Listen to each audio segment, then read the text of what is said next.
देखिए भाई, आज के लेक्चर के अंदर हम जो लेके आए हैं, कल आपको कुछ हमने प्रॉपर्टीज़ के बारे में बताया था कि किस तरह से प्रॉपर्टीज़ काम कर रही है। तो देखिए और समझिए। आज की जो क्वेश्चंस हैं, हम लेक्चर की बात कर रहे हैं, उस लेक्चर में आपको सिखाया जाएगा कि किस तरह से आपने फंक्शन के लिए बात की कि फंक्शन जो है कंटिन्यूज होगा। तो देखिए भाई, ध्यान दें थोड़ा सा। क्वेश्चन लेते हैं आज का क्वेश्चन नंबर पहला क्या बोलता है, सुनिए कि f के सातत्य की जांच करो जो निम्न प्रकार है। f के सातत्य की जांच करें जो निम्न प्रकार है।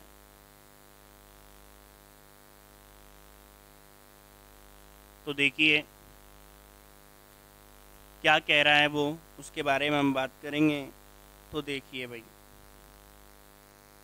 फंक्शन क्या कह रहा है। फंक्शन कह रहा है कि f of x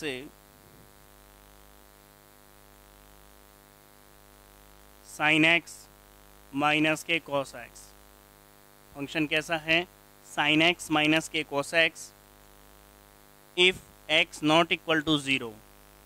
if x not equal to zero and if x equal to zero पर क्या दे रखा है आपको, -1 दे रखा है। आप यदि देखो तो क्वेश्चन नंबर 25 है आपका। देखते हैं और समझते हैं। आप सबसे पहले तो ये ध्यान दें कि जो फंक्शन दे रखा है उसके बारे में क्या है। फंक्शन जो दे रखा है उसे सोचें। फंक्शन दे रखा है कि f की सातत्य की जांच करें। एफ ऑफ एक्स आपको दिया हुआ है। एफ ऑफ एक्स क्या दिया हुआ है, साइन एक्स माइनस के cos x if x not equal to zero and -1 है यदि x क्या है, इक्वल टू ज़ीरो है। समझने की कोशिश करना कि हमें क्या तो दे रखा है और क्या सिद्ध करना है, इस बारे में थोड़ा सा ध्यान देना है आपको। तो सबसे पहले तो ये बोल रहा है सातत्य की जांच करो। सबसे पहले ये बात है कि यहाँ पर कुछ नहीं दे रखा। जब आपको कोई पॉइंट नहीं दे रखा होता है, तो आप क्या करते हो, आप एक रैंडमली क्या ले लेते हो, रियल नंबर में से वैल्यू उठा लेते हो और उस वैल्यू के लिए यदि क्या आ जाता है, वो कंटिन्यूज आ जाता है, तो वो फंक्शन क्या हो जाता है, प्रत्येक वास्तविक संख्या के लिए क्या मान लिया जाता है, सतत मान लिया जाता है। मैंने क्या बोला आपको कि हम क्या करते हैं, और बहुत बड़ा डोमेन है, बहुत बड़ा प्रांत है, उसके अंदर से क्या लिया हमने, एक एलिमेंट उठा लिया और उसके लिए सेटिस्फाई हो जाएगा तो हो जाएगा। तो देखिए मैं मान लेता हूं, यदि कोई भी अवयव ले लो, जैसे ए ले लिया, ए बिलोंग्स टू आर में कौन सा अवयव है भाई, स्वैच्छिक अवयव है।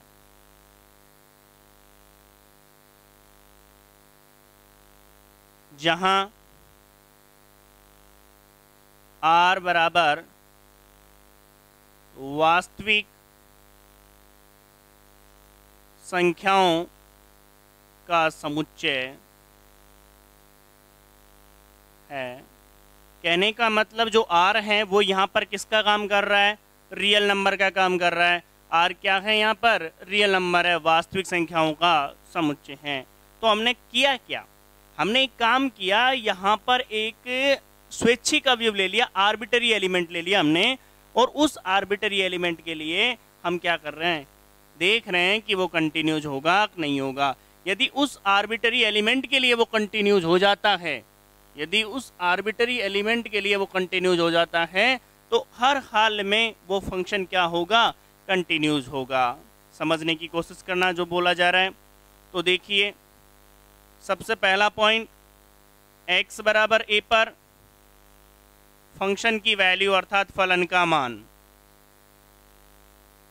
हम क्या करते हैं, x बराबर a पर फंक्शन की वैल्यू देखते हैं। तो देखिए f of a equal to sine of a minus cos of a। C भी ले सकते हो, अल्फा भी ले सकते हो, डिपेंड करता है आप पर कि आप क्या ले रहे हो। इसमें कोई वो नेसेसरी नहीं है कि यही आपको लेना है एलिमेंट आप कुछ भी ले सकते हो, लेकिन आपको इस बात का बिल्कुल क्लियर हो जाना चाहिए कि जो भी एलिमेंट आप लोगे वो एलिमेंट हर हाल में किस में होगा, रियल नंबर में होगा। किस में होगा, रियल नंबर में होगा। क्लियर है बिल्कुल कि वो किस में होना चाहिए, रियल नंबर में होना चाहिए। अब आप देखिए इसी के अंदर second point, RHL equal to limit h tending to 0।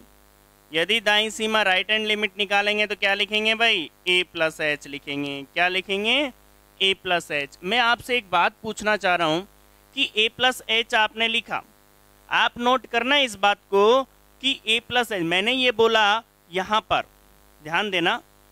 ऐसे तो ये सीधा सीधा किसके लिए बात कर गया, हाँ इसमें दे नहीं रखा कि x बराबर 0 पर चेक करना है, किस पर चेक करना है। तो अब इसमें भी केस बनेंगे। क्यों, क्योंकि इसके कारण ये हुआ कि यदि a का मान, दोनों ही केस आपको लेने पड़ेंगे, दोनों ही केस आपको लेने पड़ेंगे। तो एक काम करते हैं अपन यहाँ पर केस फर्स्ट ले लेते हैं कि माना a का मान क्या है, नॉट इक्वल टू 0 है। इस पोजीशन पर अब हम स्टडी कर रहे हैं, ध्यान देना। a का मान क्या ले लिया हमने, 0 के बराबर नहीं है। भाई दोनों फंक्शन अलग अलग है, समझना मेरी बात को कि उसने ये बोला कि इसकी सांतत्य पर विचार कीजिए, तो फंक्शन खुद ने डिफाइन कर दिया कि जब भी फंक्शन में क्या होगा, जब भी फंक्शन में यदि वैल्यू क्या होगी, 0 के बराबर नहीं होगी, तब तो आएगा फंक्शन साइन एक्स माइनस के कोस एक्स, और यदि वो 0 के बराबर होगी तो फंक्शन आएगा -1। तो दोनों ही केस पर हमको क्या दिखाना पड़ेगा, कि सतत दिखाना पड़ेगा। तो देखिए इसमें कौन सा फंक्शन आएगा, इसमें a प्लस एच सीधा है, नॉट इक्वल टू वाला ही आएगा। तो देखिए लिमिट a प्लस एच, तो क्या आएगा, sine a plus H and minus के cos a plus H. Clear है, आप इनको क्या कर दो, ओपन कर दो। तो देखिए RHL equal to limit h tending to 0, मजले ब्रैकेट में डाल दो, sine a cos h plus cos a sine h, मजला ब्रैकेट माइनस मजला cos a cos h and minus के साइन a साइन h। आपको पता होगा, नहीं पता तो ध्यान दें, यहाँ पर लिखा जा रहा है साइन a प्लस b, वो तो होता है sine a cos b plus के कॉस a साइन b। और हम बात करें कॉस a प्लस b, ये ओपन होता है cos a cos b minus sine a sine b। क्योंकि कोस में क्या होता है कि यहाँ प्लस होता है तो माइनस आ जाता है, यदि यहाँ माइनस है तो वहाँ प्लस आ जाएगा। अब वो आपको पता है, आपने कैसे याद रख रखे हैं। तो अब ध्यान दें, ये तो दोनों फॉर्मूले जो काम में लिए हैं आपने यहाँ पर, ये अलग से लिख दिए मैंने जिससे आपको दिक्कत नहीं आए। अब आप सुनो, आप करोगे क्या, लिमिट रखोगे ना, इसको पहले बड़े ब्रैकेट में डालो क्योंकि लिमिट दोनों के साथ है। अब देखिए समझने की कोशिश करना, स्टेप बढ़ाने से मतलब नहीं, पहले समझें कि ये फॉर्मूला अलग से लिख लो क्योंकि इसको रफ करना पड़ेगा। लिख लें इसको, साइन a प्लस बी, तो मैंने पहले लिखा दिया कॉस a प्लस बी का, और लिख लें, फटाफट लिखें। अब आप ध्यान दें, h की वैल्यू हमने क्या की, 0, h की वैल्यू क्या की, 0। तो आप खुद सोचें, h की वैल्यू जैसे ही 0 रखूंगा तो यहाँ तो देखो cos 0 कितना रह गया, 1, तो क्या रह गया, साइन a। RHL ये तो क्या रह गया भाई, साइन a। आगे देखो साइन 0, इस पूरे को 0 बना दिया ना। आगे चलिए, माइनस कॉस 0 1, कॉस a रह गया, वो भी 0 हो गया। तो क्या हो गया, देखिए आपके पास RHL जो प्राप्त हुआ वो क्या था, sine a minus cos a। बताइए भैया आप लोग अब क्या निकालोगे, LHL, इसे रफ कर रहा हूं।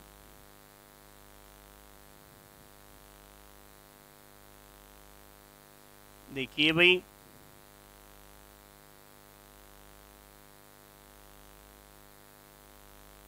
Limit h tending to 0 f of क्या होगा a माइनस एच। इसमें तो दोनों में यही फंक्शन आएगा, क्योंकि मैंने आपको पहले ही बता चुका ग्रेटर देन में भी यही आता है और लेस देन में भी यही आता है फंक्शन।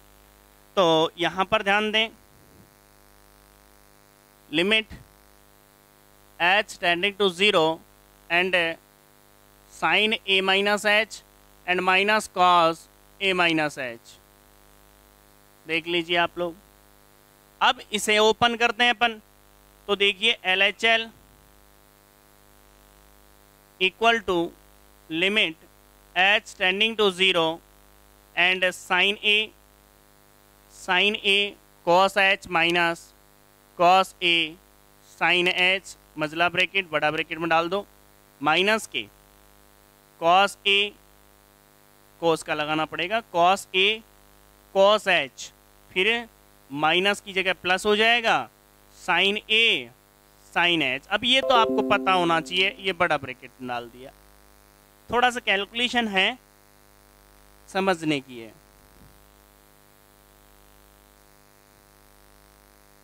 अब आप वापस देखिए, लिमिट रखते हैं, ये वाली देखो टर्म पूरी की पूरी गई क्योंकि साइन 0 आ रहा है। इस वाली टर्म में देखो आप लोग, साइन h की जगह 0 रखोगे तो ये 0 कर दिया। यहाँ देखो cos 0 1 होता है और यहाँ भी cos 0 1 होता है। तो वही LHL क्या निकल के आया आपके पास, LHL निकल के आया साइन a माइनस के cos a। आपने देखा RHL, LHL और फंक्शन की वैल्यू तीनों के तीनों क्या है, इक्वल है। तीनों के तीनों क्या है, इक्वल है। अतः a नॉट इक्वल टू 0 के लिए f ऑफ x सतत है, कंटिन्यूस है। अब एक काम करें, पहले यहां तक नोट करें भाई। हमने क्या करेंगे कि a नॉट कोई भी संख्या ले ली अपन ने डोमेन में, पूरे रियल नंबर में, उस संख्या के लिए अब उस संख्या की दोनों बातें होगी, क्योंकि फंक्शन जो है वो उसने डिफाइन कर रखा है। यदि वो संख्या 0 के बराबर नहीं होगी तो फंक्शन ये काउंट करके बताना है मेरे को कि ये कंटिन्यूज होगा, और यदि फंक्शन 0 के बराबर होगा तो ये फंक्शन लेना है अपन को। और दोनों यदि कंडीशनें लागू हो जाती उस संख्या के लिए, तो रियल नंबर के लिए एफ ऑफ एक्स किसकी तरह व्यवहार कर जाता है, किसकी तरह व्यवहार करेगा, कंटिन्यूज बन जाएगा। क्लियर है बिल्कुल। तो ठीक है, आगे लिखो पहले यहाँ तक, फिर आगे चलेंगे। a इक्वल टू मतलब x, इसी प्रकार क्या, हाँ लिख सकते हो आप, ऐसे कोई दिक्कत नहीं है, क्योंकि -1 सब में ही -1 आएगा। तो क्या लिख सकते हो, चलो मैं दिखा, यहाँ तो लिख देता हूँ मैं। इसी प्रकार हम सिद्ध कर सकते हैं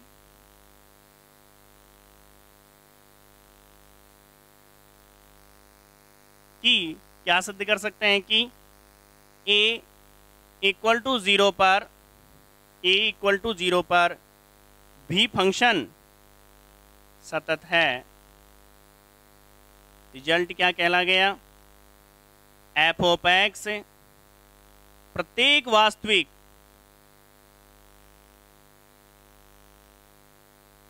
मान के लिए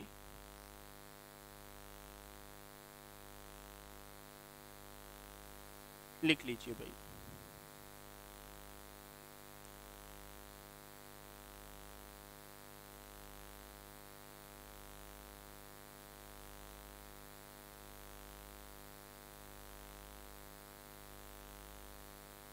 हाँ, ये भी अच्छा है वर्ड कि एफ ऑफ एक्स संगत प्रांत के,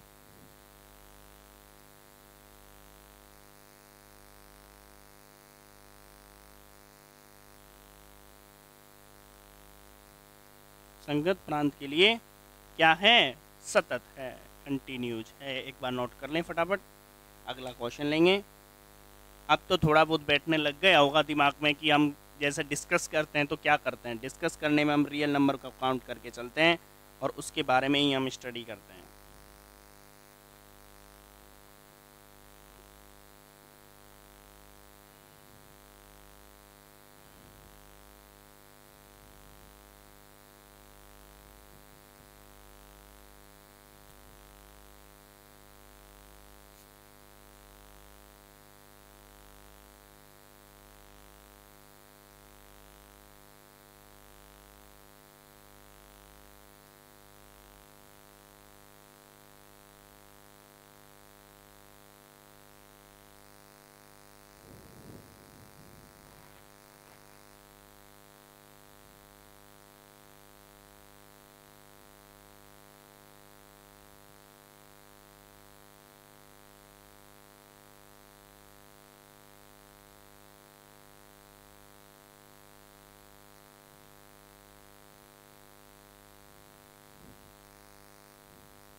देखिए भैया अगला क्वेश्चन,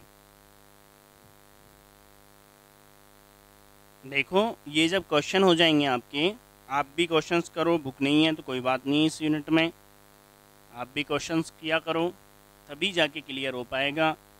और ऐसी बात नहीं है, जितना आप इन लेक्चरों को देखोगे लगेगा कि हाँ लाइव की ज़रूरत है, तो फिर लाइव भी लिया जाएगा।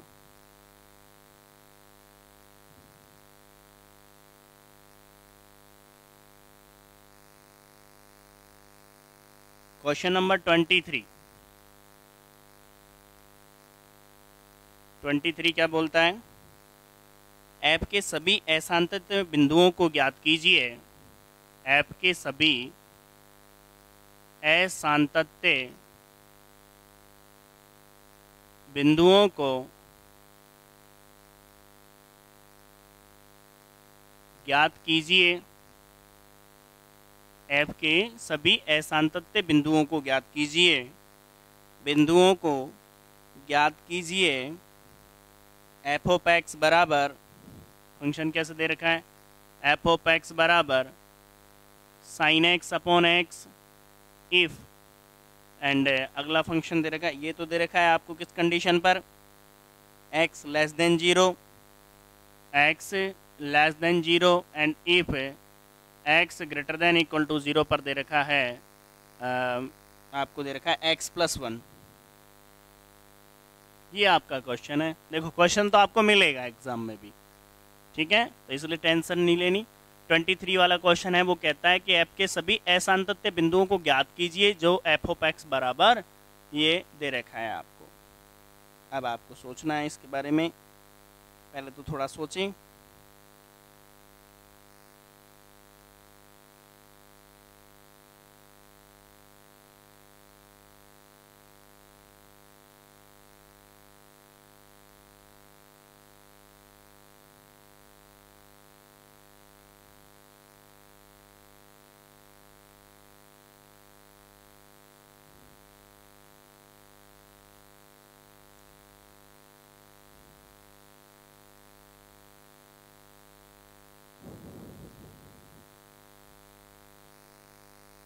सोचिए भाई क्वेश्चन पे, जब तक आप सोचोगे नहीं तब तक क्वेश्चन नहीं होगा।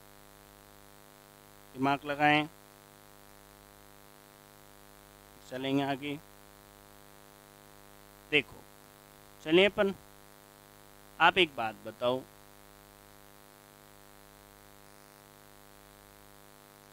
हमें तो एक बात पता है कि हमने लेट कर लिया, क्या लेट कर लिया कि सी ले लो, सी बिलोंग्स टू किस में है? आर में है, और वो स्वैच्छिक अवयव है। सबसे बड़ी बात ये हो गई, लेट कर लिया हमने। सबसे पहला काम तो ये है कि आर्बिट्ररी एलिमेंट डोमेन के अंदर से हमने लेट किया, माना हमने। एक बात बताइए आप लोग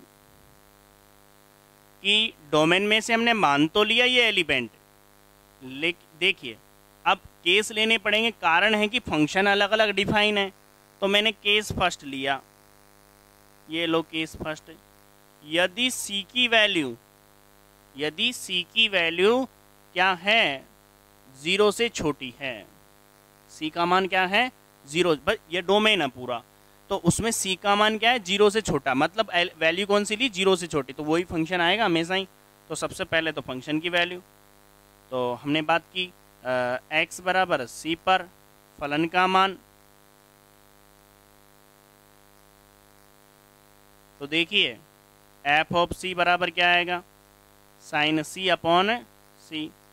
फिर बात करूं मैं सेकेंड पॉइंट, दाई सीमा, limit h tending to zero f of c plus H.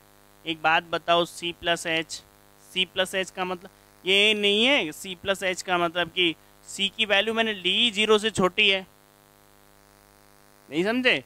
Zero से छोटी कोई वैल्यू ली है। अब बात आती है कि जीरो से छोटी ली है, तो अब फंक्शन तो यही रहेगा ना भाई, फंक्शन तो यही रहेगा। तो क्या आएगा देखिए,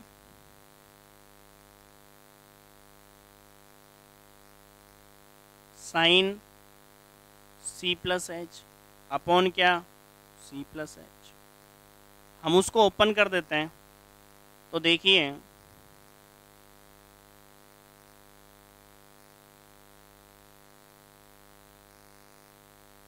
साइन सी कॉस एच प्लस कॉस सी sine H upon C plus H.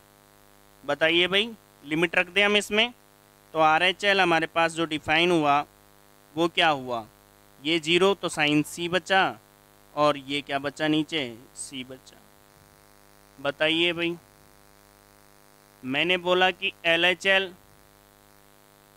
L के लिए बात की, तो देखिए f of c minus h function तो वही रहने वाला है, तो लिमिट, इसमें लिमिट भी लगाओ, h tending to 0 sine c minus h upon क्या, सी माइनस एच। इसे भी ओपन कर दो, क्या दिक्कत है। तो l h L equal to limit h tending to 0 sine C cos h minus cos C sine H upon क्या रहेगा, सी माइनस एच। बोलिए, अब बात है वापस लिमिट रखें आप लोग इसमें, तो देखिए लिमिट एच टेंडिंग टू 0 वही साइन सी बचा, क्योंकि वो तो 0 हो गया और नीचे यही बचा। इसका मतलब ये हुआ कि तीनों बराबर आ गए इस पोजीशन पर। तो मैंने बोला कि जो संख्या मतलब सी लेस देन 0 के लिए, अतः एफ ऑफ इस कंडीशन के लिए अतः एफ ऑफ एक्स बराबर सी लेस देन 0 के लिए एफ ऑफ एक्स क्या है, शतत है। बोलो भाई, ये बात आपके दिमाग में क्लियर हुई कि नहीं हुई, मैं अब पूछना चाह रहा हूँ कि मैंने बोला कि खुद बोल रहा हूँ कि सी जो वैल्यू है वो क्या है, 0 से छोटी। कहने का मतलब ये जो फंक्शन है ना, ये 0 है। अब एक तो है केस क्या कि वो खुद बोल रहा है कि इनफाइनाइट वैल्यू कहाँ तक, नेगेटिव में। ये सभी वैल्यू सी लेस देन 0 को काउंट करेगी ना, तो एक डोमेन मान लिया मैंने, ये D1 डोमेन मान लिया। अब दूसरा वाला बात करूं मैं, तो 0 के बराबर या 0 से बड़ा, ये दूसरा डोमेन हो गया। इसमें क्या है, इसमें है सी की value greater than equal to 0 है। अब एक बात बताओ, मेरी बात को ध्यान से सुनना, इन दोनों कंडीशनों पर यदि वो कंटिन्यूज आ जाता है, तो एक बात बताइए आप लोग कि ये फंक्शन कंटिन्यूज नहीं हो जाएगा क्या एवरीवेयर, बोलो। तो मैंने D1 के लिए बताया, ये इसे नोट करें पहले, अब फिर D2 के लिए चलूंगा। तो लिखें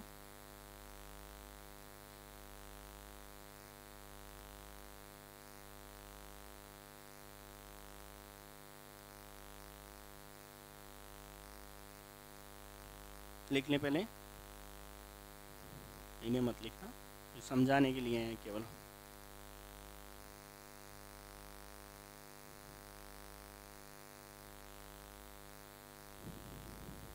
नोट करें आराम से।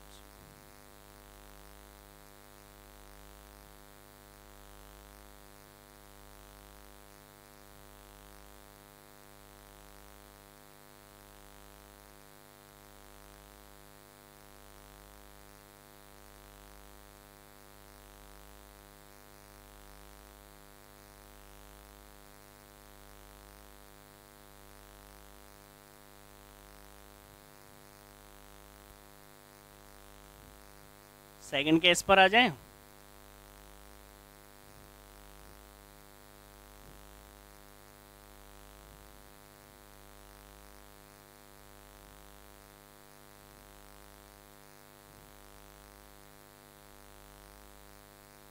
केस सेकंड, यदि c की value greater than equal to 0 हो, तो फंक्शन क्या होगा, तो फंक्शन हमारा होगा एफ ऑफ एक्स बराबर x प्लस 1, ये काउंट होगा वो फंक्शन। अब सुने, सबसे पहले x बराबर c पर फलन का मान तो देखिए एफ ऑफ सी कौन सा फंक्शन ये, तो c+1। दूसरा पॉइंट दाई सीमा, राइट हैंड लिमिट क्या आएगा, लिमिट h टेंडिंग टू 0, बताइए F of c plus H आएगा। अब c प्लस एच वो तो इसके लिए तो फंक्शन यही आएगा, c प्लस एच जो है फंक्शन क्या आएगा, c प्लस एच, तो c plus h plus 1, limit रखो तो क्या रह गया, c प्लस 1।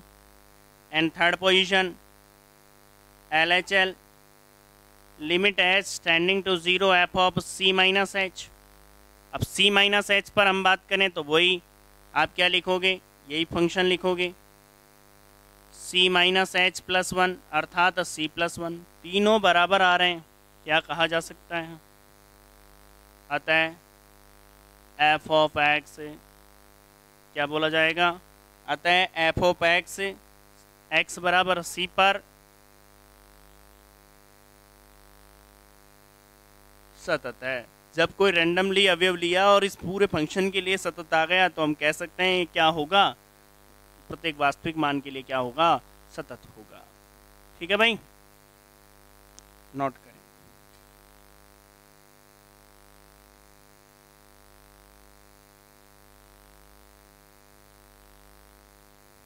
लिखे भाई 23 जिससे कंप्लीट हुई।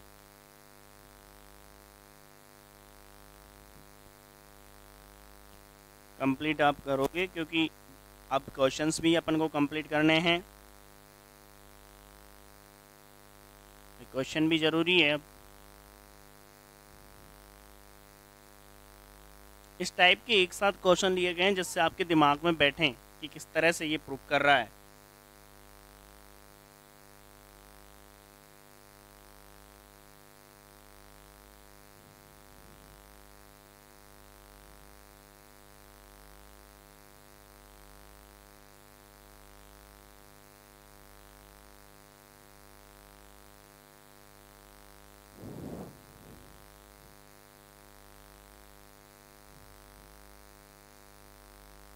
अगला एक क्वेश्चन और देते हैं। एफ ऑफ एक्स से क्वेश्चन है आपका 21, सातत्य पर विचार करना है। तो एफ ऑफ एक्स बराबर sine x cos x multiply के रूप में आपसे कहा जाता है कि इसकी कंटिन्यूटी पर आप क्या कीजिए, विचार कीजिए। चलें, देखो जब विचार की बात आती है तो आप भी सोच सकते हो कोई फिक्स वैल्यू तो इन्होंने दे नहीं रखी। हम तो क्या करते हैं, कोई स्वैच्छिक अवयव लेते हैं, आर्बिटरी एलिमेंट लेते हैं और उसके लिए दिखा देते हैं।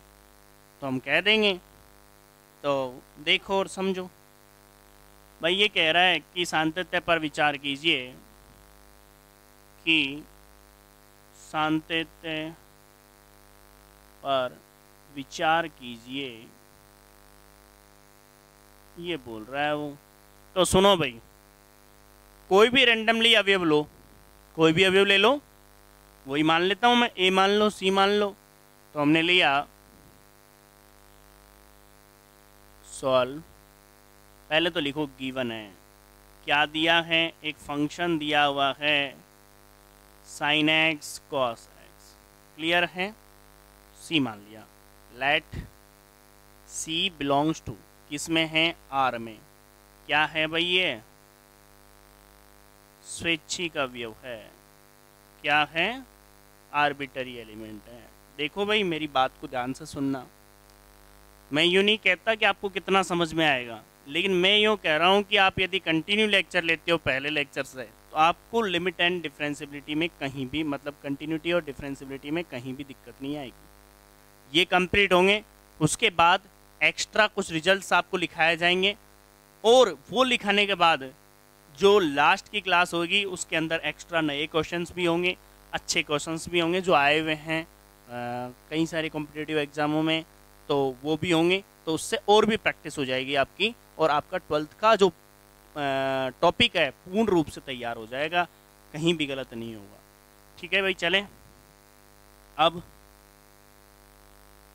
x बराबर c पर फलन का मान, सबसे पहले तो ये बात आती है। तो देखिए f of c equal to क्या आएगा, साइन सी कॉस सी, यही तो बनेगा, देख लो चाहिए आप। अब हम बात करें आर एच एल, वो क्या होता है, limit h tending to zero f of c plus h होता है। अब सी प्लस एच होता है तो आप भी जानते हो ये क्या होगा, limit h tending to zero sine C plus H and cos c plus h, यही तो होगा। अब क्या करोगे आप, इसको ओपन करोगे तो क्या मिलेगा, limit h tending to zero sine C cos H plus cos C sine h, फिर दूसरे को भी खोल दो, cos c cos h and minus के साइन सी साइन एच। देख लीजिए आप लोग, साइन ए प्लस बी और कॉस ए प्लस बी के फॉर्मूले से खोल दिए, फॉर्मूले में आपको लिखा चुका। वापस आप देखना एक वर्ड कि ये साइन के कारण ये जीरो हो गया और इस साइन के कारण ये जीरो हो गया, बताइए तो क्या बच गया, R H L equal to sine c minus multiply होगा, क्योंकि ये तो मल्टीप्लाई में है ना, तो क्या रह गया कॉस सी। बताइए फिर थर्ड पोजीशन पर हम निकालते हैं लेफ्ट हैंड लिमिट, वो क्या होती है, limit h tending to zero f of क्या होगा, सी माइनस एच होगा। भाई लेफ्ट लिमिट निकालेंगे तो क्या आएगा, सी माइनस एच आएगा। अब सी माइनस एच आएगा तो देखिए आप लोग, limit h tending to zero c minus h function के अंदर रखते हैं हम, sine c minus h and cos c minus h, देख लीजिए आप लोग। अब इसे ओपन करें, अब ओपन करोगे तो वही फॉर्मूले लगाओगे तो वही आता है आपके पास, साइन सी कॉस सी। आप सोल्व करके देख सकते हो, आता है x बराबर सी पर एफ ऑफ एक्स क्या है, सतत है। बात समझ में आई? तो मैं कह सकता हूं कि जिस भी डोमेन दिया हुए डोमेन के अंदर क्या होगा, फलन एफ ऑफ एक्स क्या होगा, सतत होगा। डोमेन यदि रियल नंबर देता है तो रियल नंबर में होगा, डोमेन जो भी देगा वो। नोट करें आप इसे।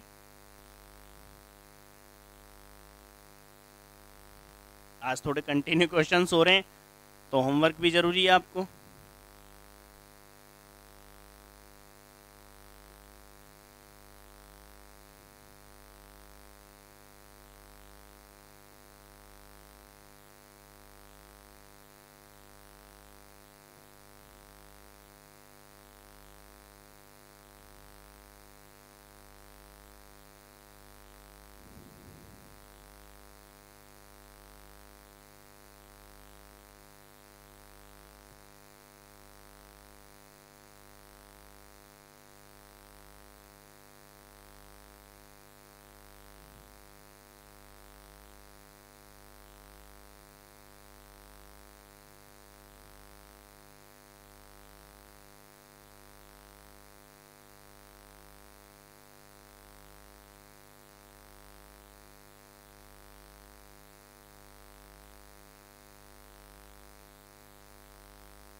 अब थोड़ा सा होमवर्क आप लिखें जिसको आपको करना है।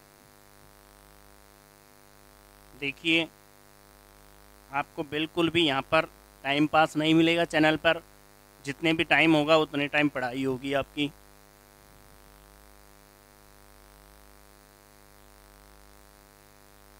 होमवर्क आप लिखें, निम्नलिखित फलनों के सांतत्य पर विचार कीजिए। होमवर्क, निम्नलिखित फलनों के सांतत्य पर विचार कीजिए। अब हम बात करें, पहला आपको होमवर्क में दे रहे हैं एफ ऑफ एक्स बराबर साइन एक्स प्लस के cos x, sine x plus के कॉस एक्स। दूसरा है क्वेश्चन आपके पास एफ ऑफ एक्स बराबर साइन एक्स माइनस के कॉस एक्स। ये दोनों आपको करने हैं, ठीक है, जिससे आपको और भी क्लियर हो जाएगा, क्योंकि प्रैक्टिस ज़रूरी है। जो भी क्वेश्चंस आप कर रहे हो, जिस भी टाइप से आप पढ़ रहे हो, तो उसकी प्रैक्टिस के लिए आपको ज़रूरी होता है। आप लोग लिख लें इसे, ठीक है, इसे ज़रूर करना है। फिर आगे चलेंगे अपन।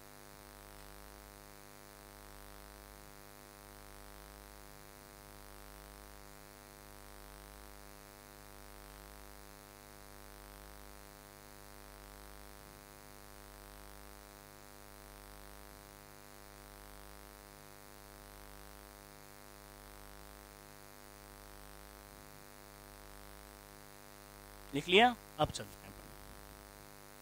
देखो, मैंने उस दिन जब पहली क्लास है या दूसरी क्लास में डेफिनेशन बताई थी, उस दिन भी बताया था मैंने। देखो, कुछ तथ्य निकल के आते हैं। वो निकल के क्या आते हैं? पहला तो ये निकल के आते हैं, पहला पॉइंट तो ये निकल के आता है कि यदि कोई फंक्शन, यदि कोई फलन अवकलनीय है,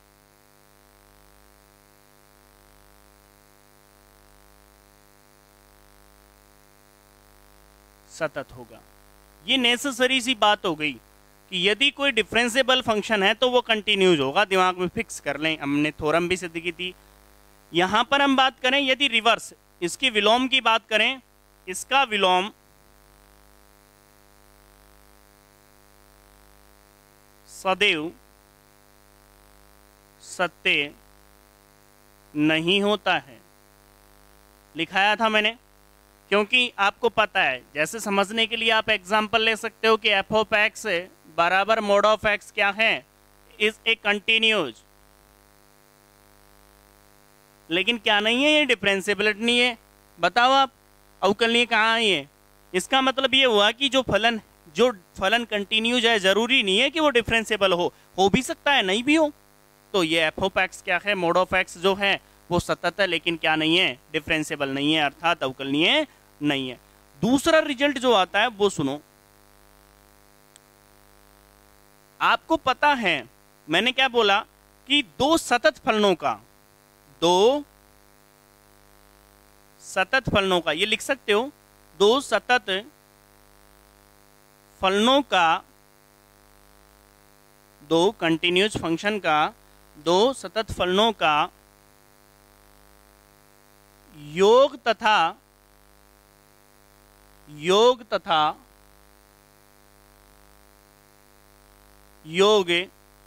क्या लिखोगे?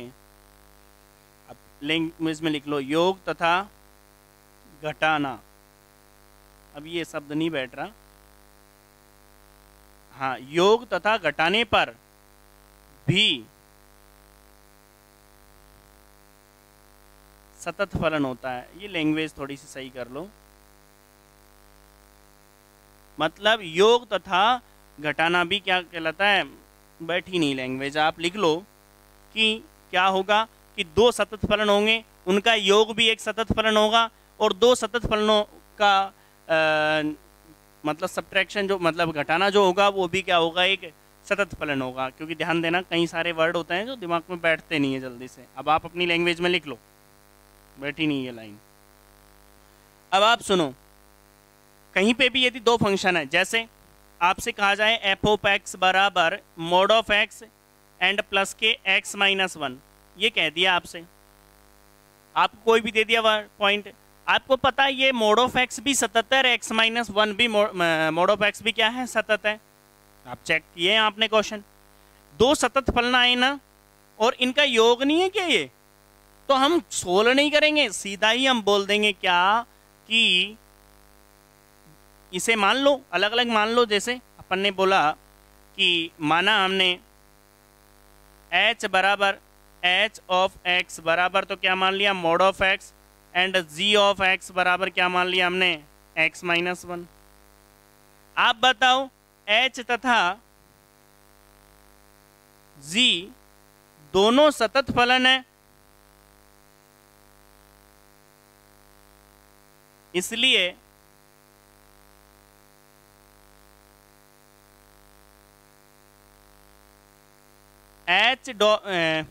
इसलिए क्या बोलोगे, H प्लस जी भी क्या होगा, सतत होगा। कहने का मतलब ये हुआ कि दो कंटिन्यूज फंक्शन है और उन दोनों कंटिन्यूज फंक्शनों का जो ऐड है वो भी क्या होगा, एक कंटिन्यूज होगा, सतत होगा। हम सिद्ध नहीं करेंगे, हम लिख सकते हैं उस चीज को, क्योंकि हमें पता है कि दो सतत फलनों का योग क्या होता है, सतत होता है। क्लियर है? अब आपका क्वेश्चन लेते हैं।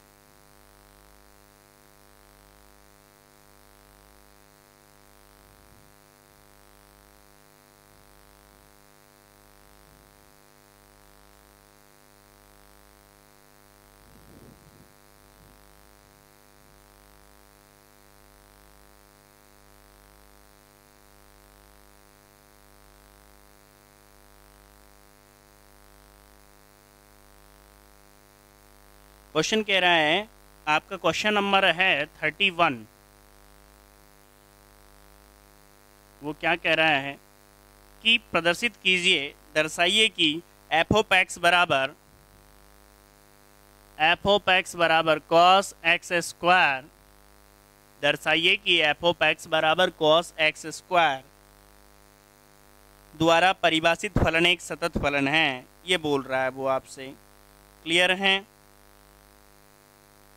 तो देखिए, माना एफ प्रांत आर में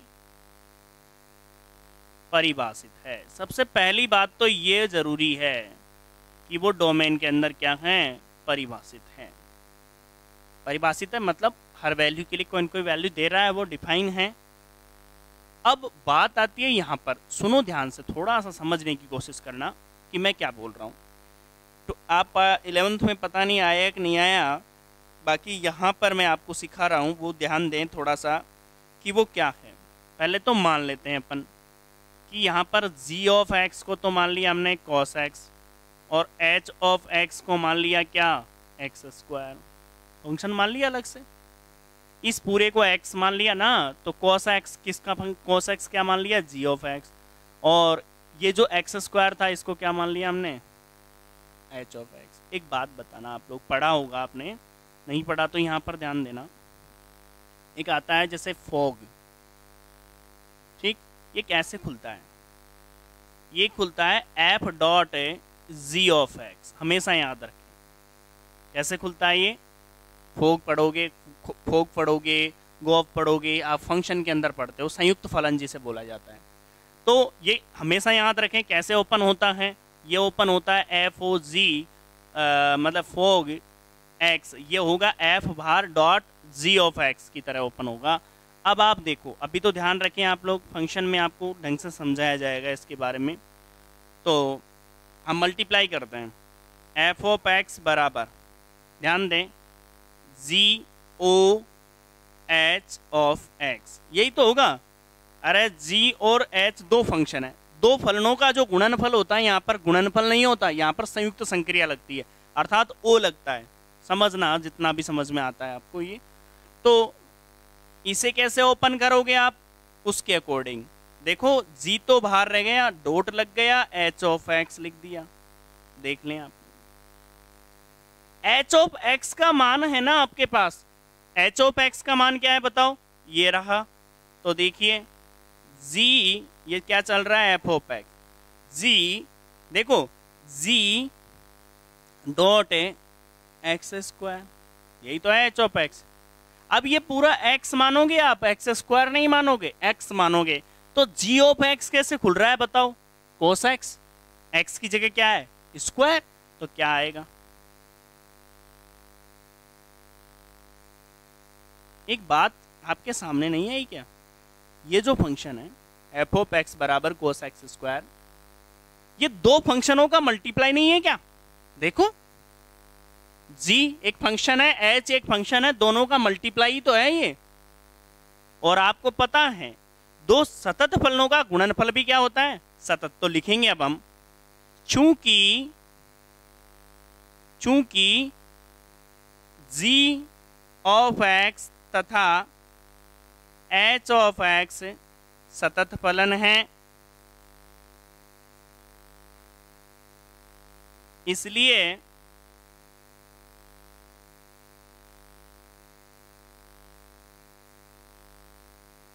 दो सतत फलनों का गुणनफल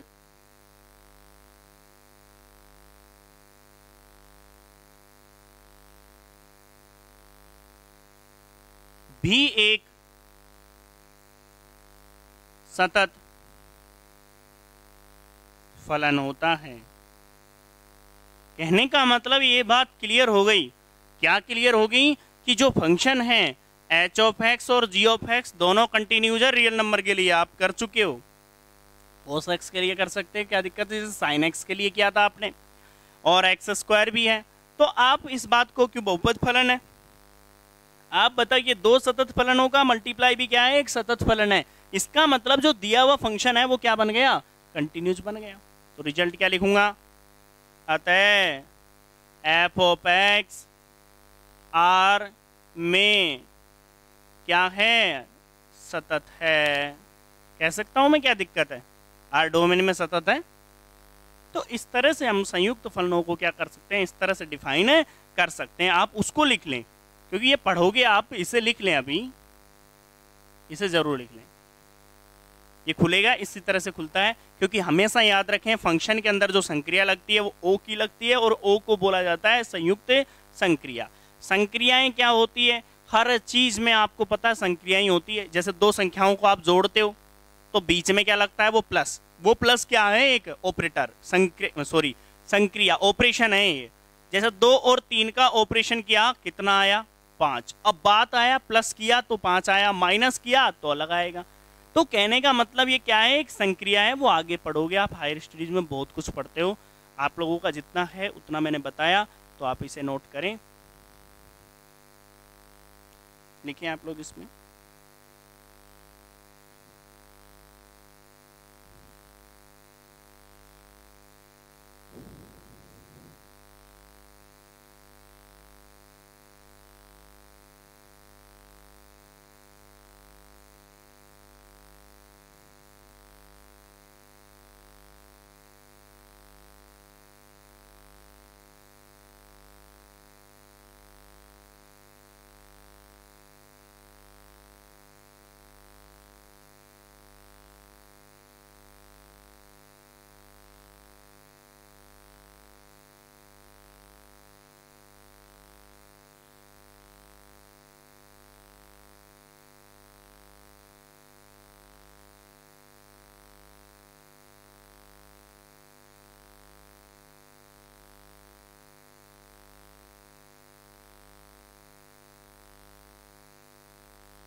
इसी टाइप के फंक्शन के बारे में अपन बात करें आगे।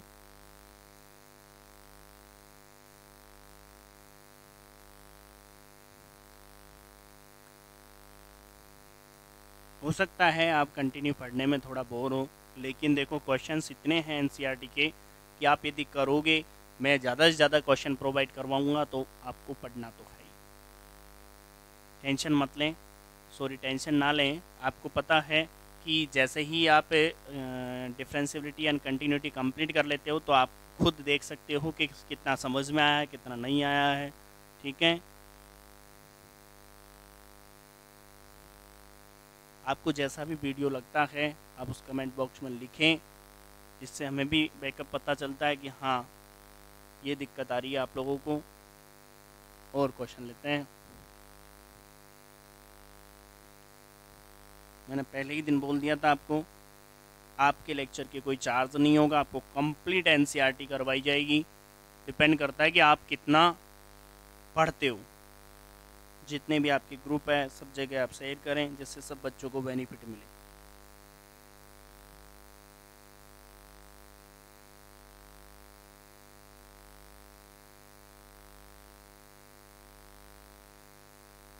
एफ ऑफ एक्स बराबर, आपका होमवर्क इसी क्वेश्चन का, एफ ऑफ एक्स बराबर मोड ऑफ कॉस एक्स की सिद्ध कीजिए।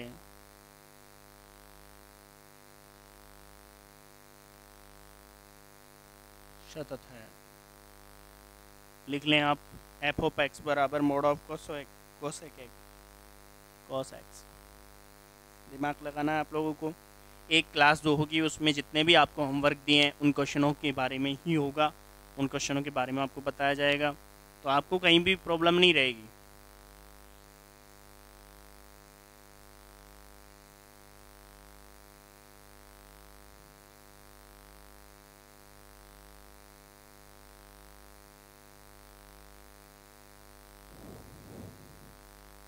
हाँ जी, देखो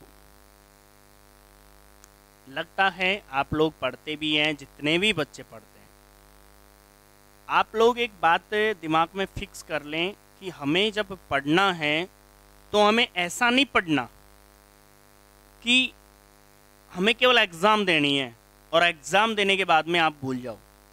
आप कंसेप्ट को ऐसे पढ़ो जिससे वो कंसेप्ट हमेशा आपके दिमाग में रहा। क्योंकि आपने कभी देखना, आपने 8th की एग्ज़ाम दी है, जो भी एग्ज़ाम आपने दी है, तो आपका कोई क्वेश्चन ऐसा होता है जो एग्ज़ाम में बिल्कुल करेक्ट हो जाता है। आपको वो 2-5 साल तक तो याद रहता है कि मेरे वो क्वेश्चन था, मेरे को एक एक लाइन आप बोल सकते हो। क्यों? क्योंकि वो आपके मन को बहुत भाया है, बहुत आप इंटरेस्ट लिया है उस क्वेश्चन के अंदर, आपने उसको ढंग से डीपली पढ़ा है। जब तक आपका इंटरेस्ट किसी टॉपिक के प्रति नहीं होता तब तक नहीं हो सकता क्वेश्चन। आपको मैं इस टॉपिक पे इतना एनालिसिस करवाऊंगा कि आप कोई सा भी एग्ज़ाम दें उसमें काफ़ी बेनिफिट आपको मिलेगा। ठीक है, तो इसीलिए जो लेक्चर है कंटिन्यू लेने के बाद ही आप रिवीजन पर आएंगे। रिवीजन का बनाया जाएगा लेक्चर जिसके अंदर केवल क्वेश्चनों के बारे में ही डिस्कस होगा, जिसमें अच्छे क्वेश्चंस भी होंगे। पहले तो रिजल्ट होंगे, इंपॉर्टेंट रिजल्ट जो भी लिखाए जाएंगे आपको, वो रिजल्ट लिखने के बाद में फिर क्वेश्चंस होंगे। ठीक है, तो आपको कहीं भी कोई दिक्कत नहीं आएगी। और खुश रहो, आप लोग खुश रहो। साथ में एक काम करें, आप लोग देखो